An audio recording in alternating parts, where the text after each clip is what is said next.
you have to look at cellular and subcellular features to get into species. Bryology, which is something I had to look up, is not for the weak. It has its own vocabulary. It takes years of careful microscopy to get good at seeing these plants. Well, Morgan's a bryologist. She has an eye for these organisms and quickly developed mastery at identifying them. Now, bryologists that Dr. Fuselier has known for years seek her advice now on species identification and can haggle over IDs with the best of them. It may not get too far in the world, but Morgan has the potential for Bryophyte greatness. And with that, let's just welcome Morgan to the stage.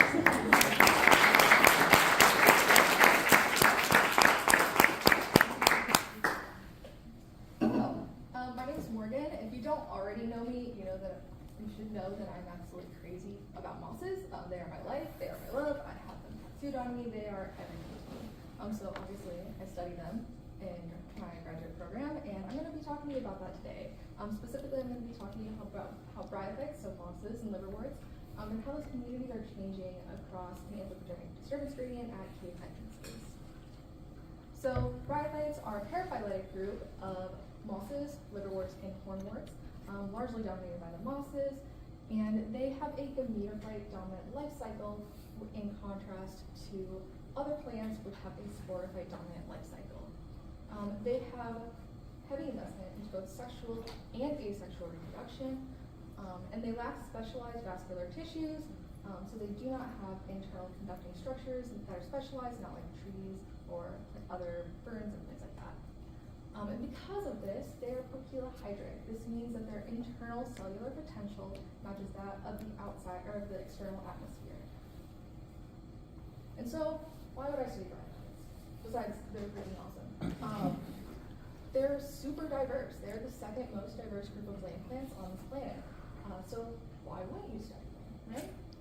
And they also are super important to our ecosystems. They are pioneers in the formation of soils, and this was a plant that I had pulled up in Chile, and it's so old.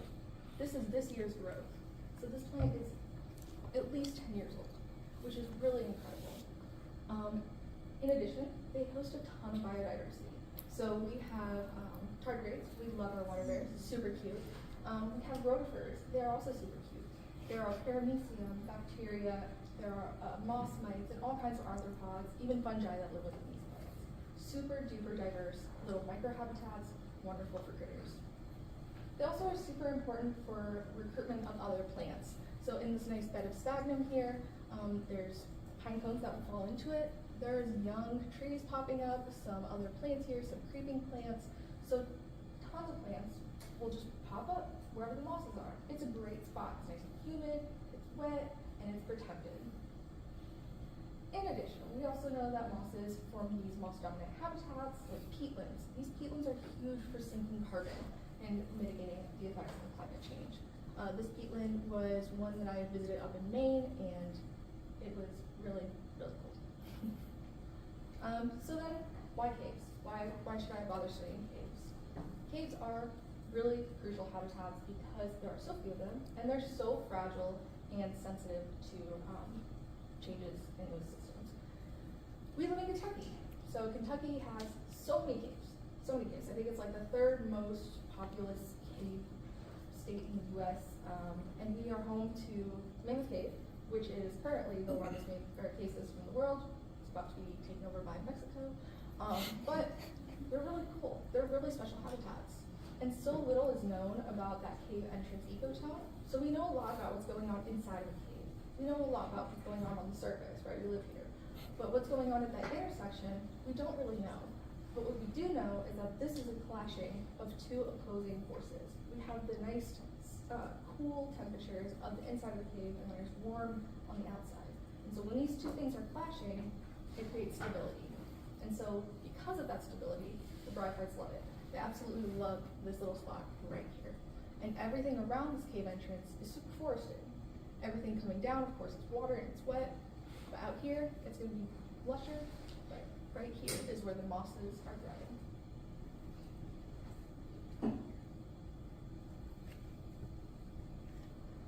So, in the context of conservation, so we know caves are super important, they're super delicate systems. They're especially vulnerable to impacts from humans. So this is an example of a cave here in Louisville. This is my highest disturbance cave. It's very sad. And it used to be a bridge, Sauerkraut Cave in, over in the, E.P. Tom Sawyer is the name of the park. And so this used to be a bridge. It no longer is. It is now a hangout spot for angsty teenagers, meth heads, and ghost hunters. This is a cave out in David Bloom National Park, or National Forest. This is completely untouched. I think we were actually the first people to find this cave, which is super awesome. And it's not a great picture, but right here is this entrance, and it's completely covered in mosses. And so what connects this cave to this one? What is going on there? And so these caves are actually serving as little habitat islands for bryophytes, a spot where they can escape the pressures of the surrounding habitat, right? And so when we're looking at the who's there and why, this is a question of community structure and community composition. And so we know that the main pillars of community structure and community formation is one of them is being dispersal, so the ability for organisms to move between cave sites. Obviously, dispersal is a big component of that. Secondly, we can look at their traits. So the ability, once they are at that site, why does this cave support one group of plants versus another group of plants? And so we can look at the different traits. One of those ways is with habitat filtering, right? So habitat filtering is a primary way that we can narrow down which traits are occurring where. Another option, an alternative, opposite theory, is limiting similarity. So dispersal, we're going to break this down into those components. So dispersal, first of all, we know that bryophytes are super capable of long-distance dispersal. They are everywhere. They are cosmopolitan, all over the planet. We know that. That's well supported in our literature. Largely because of their sexual reproductive mode. So this is a sporophyte. Around the opening of the sporophyte, you have peristome teeth, which is zoomed in here. And so this is the capsule, and these tiny spores there are thousands, millions of them inside of this capsule. And so because of how small they are, it doesn't take much to get them far, right? They just, in the wind, float around.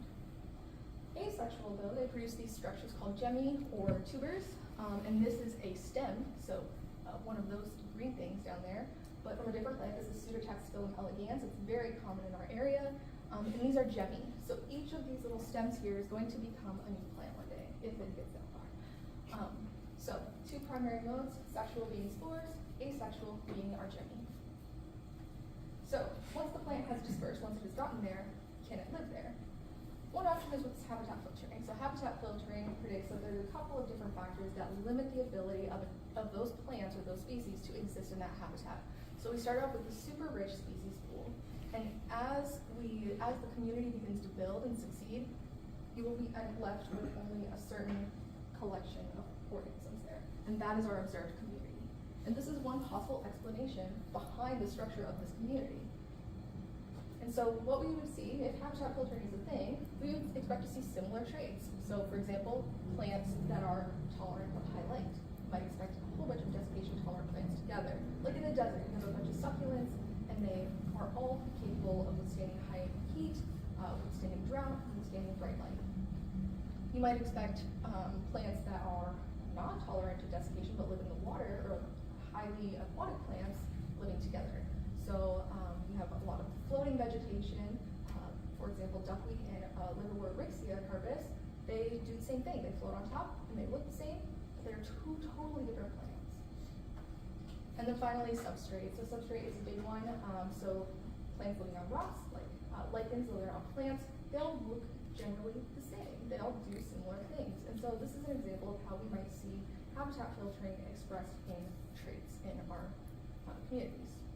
Again, trait convergence, and this is if we have habitat filtering going on, similar traits in similar species. Alternatively, we have limiting similarity. Limiting similarity says that coexisting species are going to maximize the amount of diversity in a habitat while minimizing the amount of competition between other species in that habitat.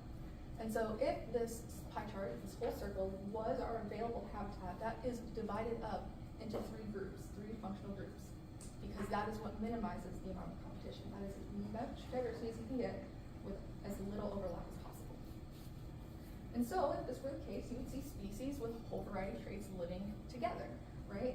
And if this were what we would expect to see, you would see trait divergence, right? Meaning there's only so much room for so many different functional traits.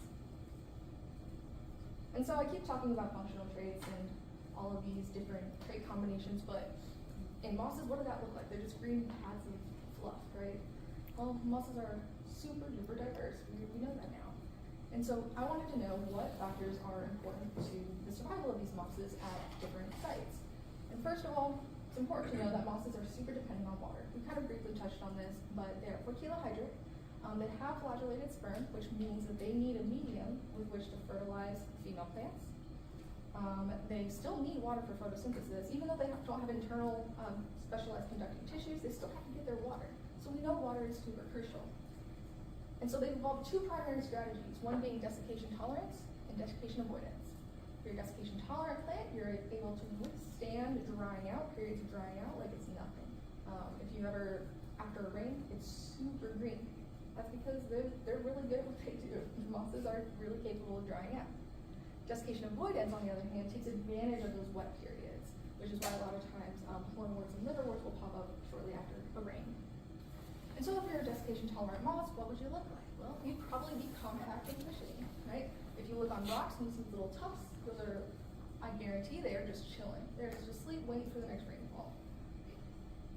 You might have some weird looking leaves when you're dried up, right? You want to reduce the amount of exposure to the sun, reduce the amount of water lost, because you want to keep it within you, right? Makes sense. And you might have some reflective leaf odds. So if you have the whiter colors, you're going to be more reflective of the sun, you're going to be less likely to lose your water.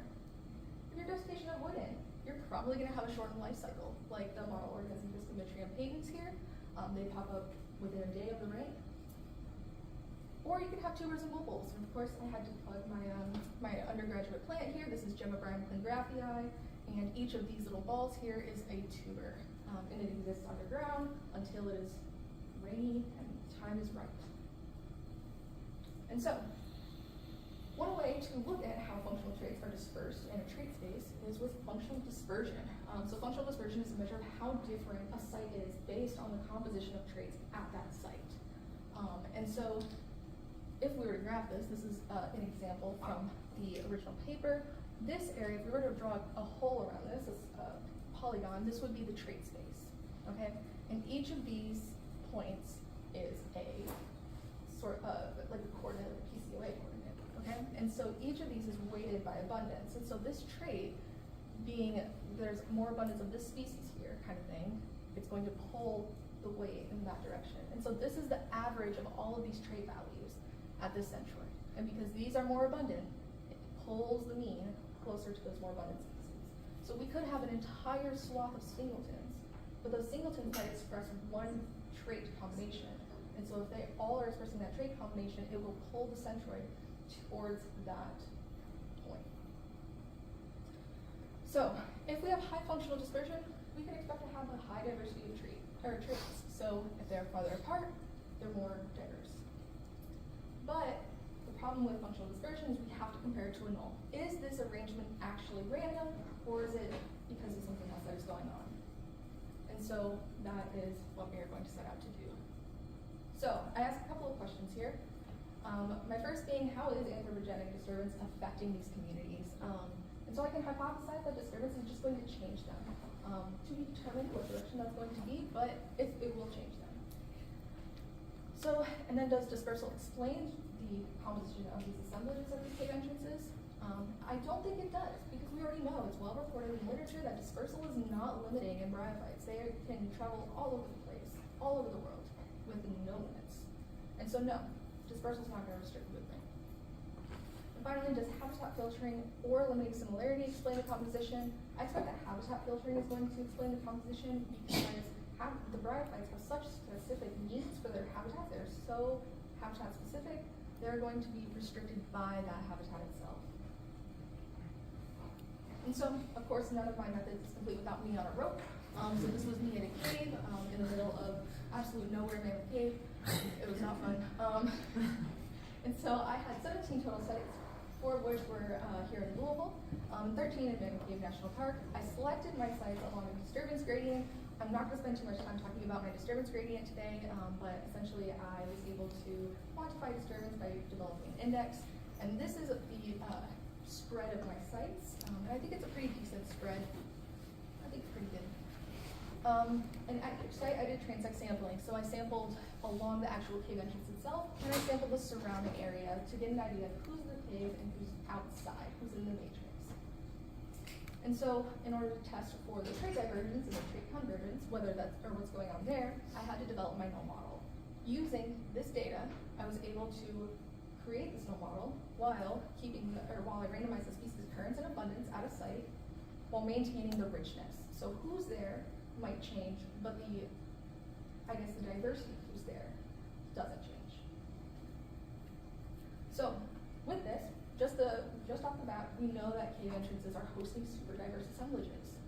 But we know that diversity is also decreasing, or disturbance is decreasing the diversity, which, good to know. This in and of itself is really important, especially when it comes to the conservation of not just bryophytes, but caves and all the systems in general. Across all of my sites, all of my transects, all of my taxa, I found 180 unique species. Of these 133 were mosses. 23 of these mosses were unique to cave entrances. Nowhere else, just the caves. Of these 180, I had 40 state records and 25 species of conservation concern pop up. I will add though that all of this is probably underreported because most of the plants and most of the bryophytes are completely data deficient. We have no idea what their conservation status is. And so one of my primary questions was does dispersal explain assemblage composition? Well, if it did, we would expect small spored plants to be pretty ubiquitous. If it didn't, we'd expect to see some clustering. I didn't think dispersal would cause changes in composition because they're really good at what they do. So that actually ended up being the case, which is supported in the literature. We kind of know that already, but we found evidence to support it. So it doesn't matter how big your profit pools are, whether or not you occur at a site, 1 out of 17 sites, it doesn't matter, it doesn't make a difference. So what does? What is explaining that? Is it the traits? Possibly. And so my other question was, how is disturbance changing those assemblages? And I wanted to look at the functional dispersion. And so I predicted that functional dispersion is going to decrease with intensity of disturbance. So as disturbance increases, you're going to have a convergence of traits. And so far, that seems to be the case. And so one thing to kind of keep in mind is if it's high up here, that means it's going to be divergence. And if it's low, that means you're going to have trait convergence. So different traits, similar traits. But again, we need to compare this to our null model, and that's what I did. Our null model says that in low intensity disturbance, you're going to have trait convergence. But in high intensity, you're going to have trait divergence. And even though it's not significant, the trend is still going the direction that we predicted it would. And so when we start to add the liverwort data and data from the matrix transects, I think we might pull out some pretty interesting patterns here. And so what this is showing is at the very beginning of low intensity disturbance, so not beginning, but low disturbance, you're going to have more divergent traits, right? And as disturbance increases, you're going to see convergence of traits. And so this is kind of consistent with a lot of what we already know in the literature, but there's not really been much work on functional dispersion in bryophytes, so this is kind of neat to see. So overall, we know that cave entrances are super special. They're super diverse and they're unique habitats for bryophytes, and they're just great. They're special. We love them. Communities actually are not limited by dispersal. Yep, cool. We knew that. We found more evidence to support that, which is great. But trait composition itself is going to indicate something about limiting similarity at these sites. But it also says something about habitat functioning. And finally, there's definitely a possible level of importance of disturbance on these traits and how they're dispersed in that site. And so it'll be interesting to see how that looks. And so this is one of my more disturbed caves over at Mammoth. This is no longer in service, but yeah, it's just one of their spots to keep safe. And as you get closer inside, there's more and more interesting mosses that appear. And everything out here is all concrete, and there's not much. So in the future, I would very much like to see what is explaining the patterns of limiting similarity. Why do we see that? Why do we see limiting similarity in the beginning but not the end? And then how is disturbance changing the habitat? We know that traits are reflecting the habitat, right? But what is disturbance doing to cause that convergence of traits? And then finally, what traits are diverging along what axes? So for example, I've also looked at moisture content, I've looked at the substrate. Are those kind of pulling my functional dispersion axes in a different direction, and what is it? How is that affecting my dispersion? And then finally, and this is something I definitely cannot do in my time here in my dissertation, how is community structure changing after the cessation of disturbance? And with that, I'll take any questions.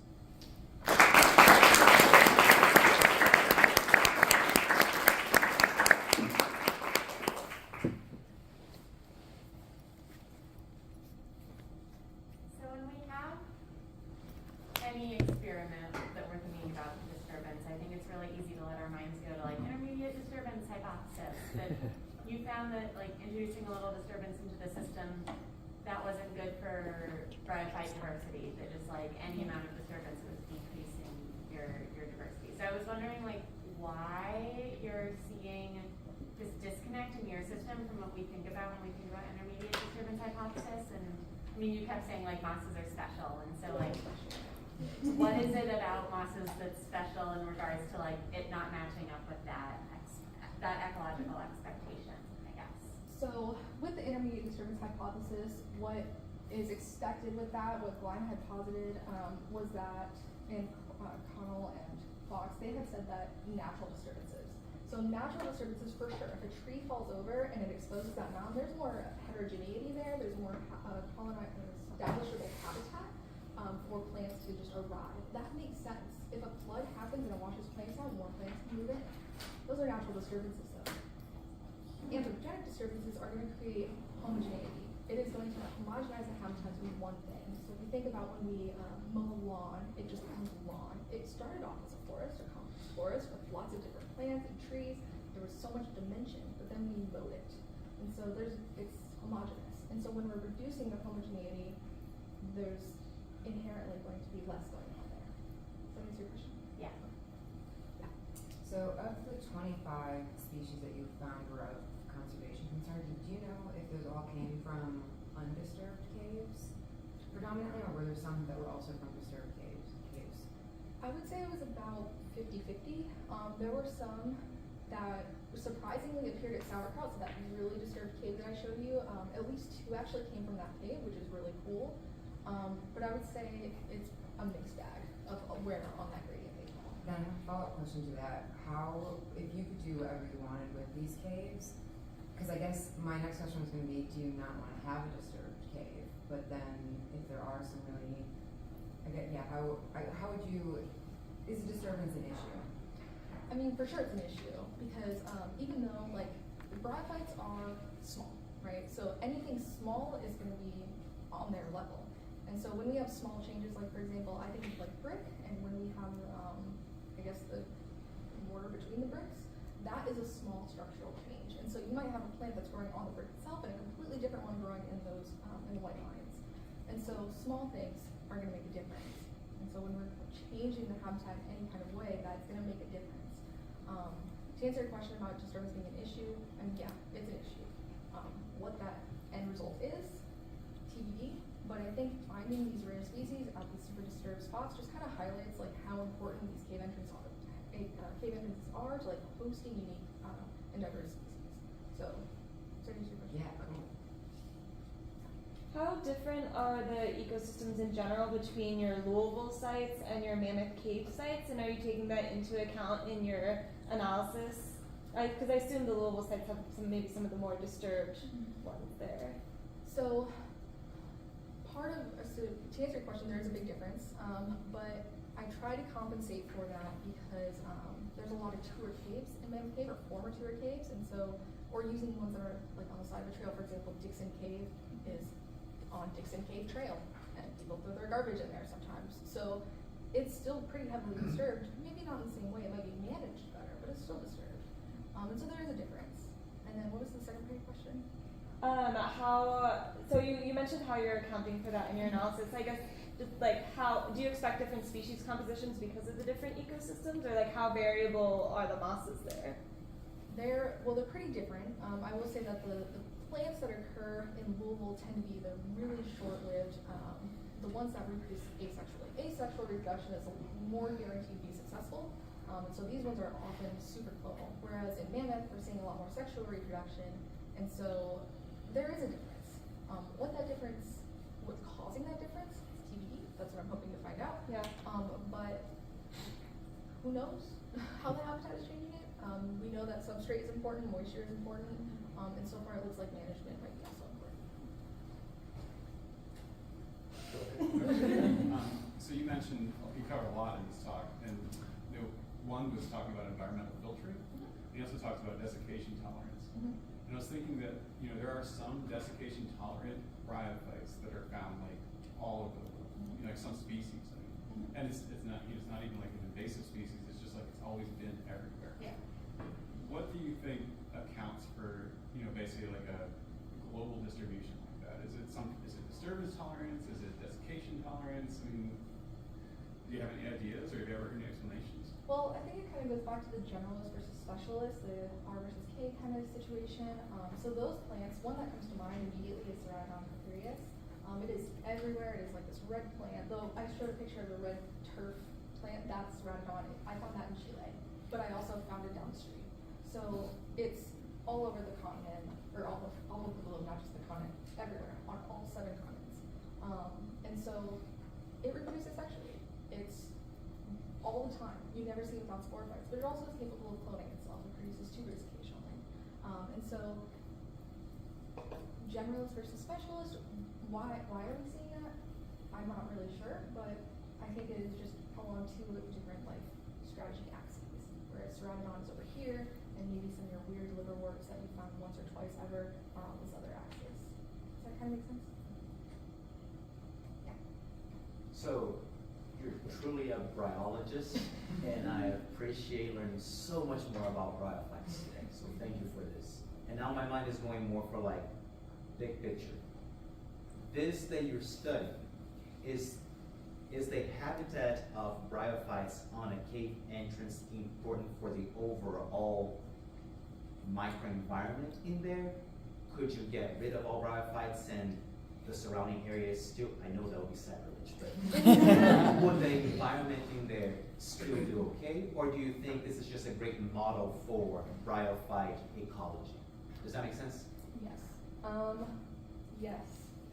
To both. I think it's a great system just in general because it's like one of those few spots in green, like the winter time, because it's just so moderate. But also I don't know. That was actually one of the questions I wanted to ask for my dissertation that I wasn't really able to because I didn't have time. Of how are bryophytes affecting that climate? I would take an educated guess. An educated answer is that they are making a difference because they are within that, we call it a laminar flow boundary, that short turf size where they're able to make their own little, climate, their little cloud layer. They are going to change that climate. So when you have more plants, it becomes more humid, and they're able to either deal with the light a little bit differently than bare rock would. So I would say, yeah, they're going to change that climate. However that climate's going to change, what direction that is, I'm not sure. But I do think it does make a difference. And also when I'm out in the field, a mossy cave is a lot cooler than sauerkraut. So, yeah. So you mentioned at the beginning that bryophytes are a paraphyletic group. So are they like the kind of ancestral trait for all plants, or is that known? Or? How much time do you have? So, short answer, they're not ancestral. That's a really common misconception that's been perpetuated throughout literature and everything for a really long time. But actually we found there's evidence in taxonomy that says they are just doing their different things. So vascular plants evolved to fighting gravity and to dealing with life on land in a totally different way. They said we're going to keep our water with us, we're going to take it from somewhere else, and we're going to hold on to it at all times. Bryophytes, on the other hand, are non-vascular fellows. They said, well, I'm just going to deal with it. And they said, I don't need to deal with gravity because they don't need lignin. They just stay to the ground. They can't fall over if they're on the ground already, right? So trees need the lignin, the bark to stand up. Bryophytes don't. And so they just took two different directions. And again, with our vascular plants, they have a sporophyte dominant life cycle, and bryophytes have a gametophyte dominant life cycle. And so it's just two different trajectories of life, dealing with life on land. They're pretty much the same age. We found evidence in literature and like with our phylogenetic stuff that says they're pretty much the same age. They diverged at the same time. So it's not really ancestral. They're just as complex as other plants. Sorry, Yes. just to follow up to that. So what is the outgroup that makes the group paraphyletic? TBD. I don't know that one off the top of my head, but I do know that I think it's hornworts. I think hornworts are the weird ones, and then the liverworts and mosses are kind of their own little. They're cool kids for them.